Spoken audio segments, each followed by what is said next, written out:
Sug'orish lentasini LifeLed tizimiga qay tarzda o'rnatamiz degan savollarga bugun biz quyidagi tarzda video qilmoqchimiz. Shuning uchun bizga kerak bo'ladi LifeLed teshikchi, ulovchi fittinglari. Ko'rib turishingiz mumkin. Bu kranlik ulamasi, ochish yopish imkoniyatini beradi va eng oxiridagi tomchilatib sug'orish lentasi.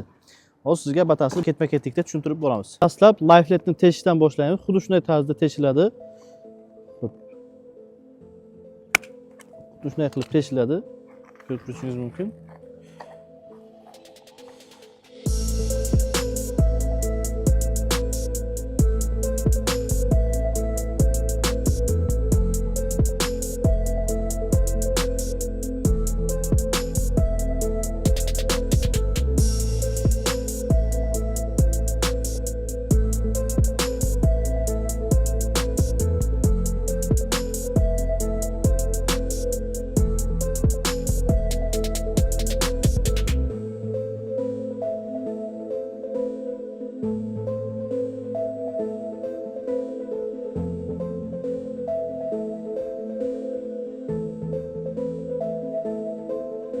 Keyingi videomizda esa tomchilatib sug'orish lentasini qay tarzda polietilen va PVH quvurlariga ulanish haqida batafsil video qilamiz.